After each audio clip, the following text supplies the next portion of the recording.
14 मार्च को होली का त्यौहार मनाया जाएगा और हमारे उज्जैन में 110 स्थानों से अधिक पर होली का दहन होगा। बड़े साज सज्जाएं होगी, सब कुछ होगा। हमारे यहाँ होली का एक बड़ा विशेष महत्व होता है। होली पर्व मनाया जाता है। हिंदू मुस्लिम सभी पंथ के लोग उत्साहपूर्वक होली मनाते हैं। परंतु इस बार होली में एक बड़ा विचित्र रंग भी घुल गया था। हुआ यह है कि यहाँ के साधु संतों में बड़ा हड़कंप मचा हुआ था। एक उदासी का रंग फैला हुआ है। इसका एक प्रमुख कारण यह है कि अखंड आश्रम के कांड को लेकर जो शांति स्वरूपानंद जो महामंडलेश्वर है, उनके एक सहयोगी हैं, अशोक प्रजापत हैं, एक अग्रवाल है और एक और जो उद्योगपति भी है। अब इन सब पर सारे राज उजागर हो गए। शांति स्वरूपानंद ने किस प्रकार धोखाधड़ी करके अपने आप को अखंड आश्रम न्यास का अध्यक्ष बना दिया, जबकि वह है ही नहीं। उन्होंने फर्जी ढंग से अध्यक्ष बने हुए हैं।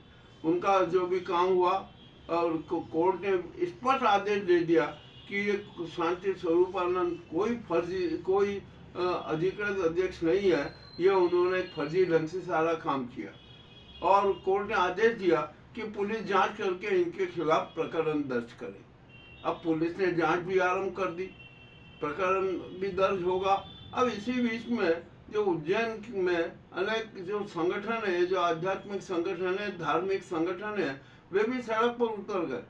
उन्होंने तो यहाँ तक आवाज लगा दी कि शांति स्वरूपानंद है, जो महामंडलेश्वर है, उनकी डिग्री छीनी जाए, उनकी डिग्री निरस्त की जाए।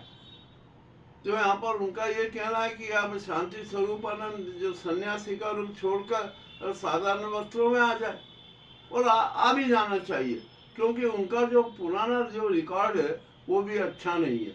अनेक प्रकार के कांड उजागर हुए थे, उनमें कई नाम आया है, कैसे बच गए वो ईश्वर जाने।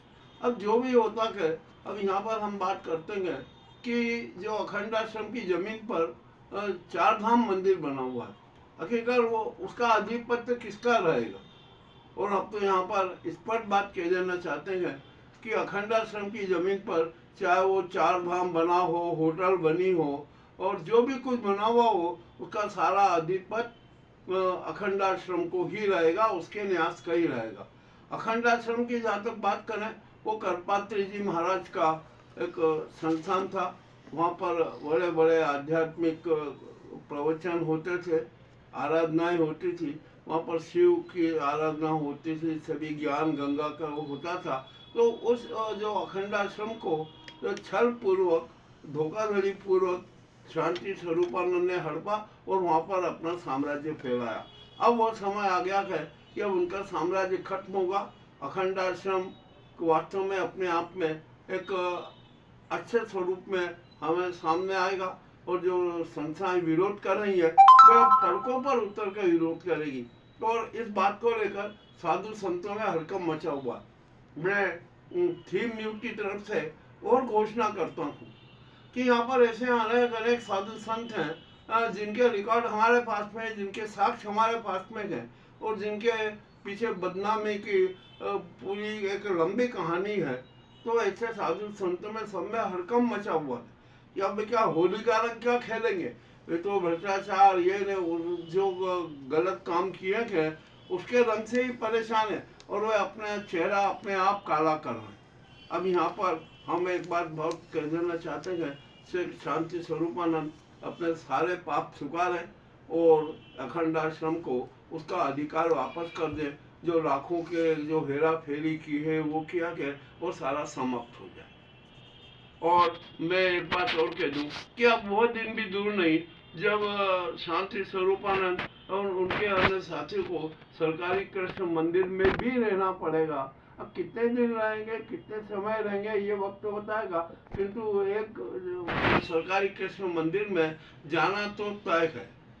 अब ये साधु संतों का बड़ा विचित्र खेल चल रहा है और आराधना स्थलों में भी बड़ा विचित्र खेल हो रहा है। इसके बारे में भी हम आपको जनता को अवगत कराते रहेंगे। आज तो सिर्फ इतना ही। बहुत बहुत धन्यवाद।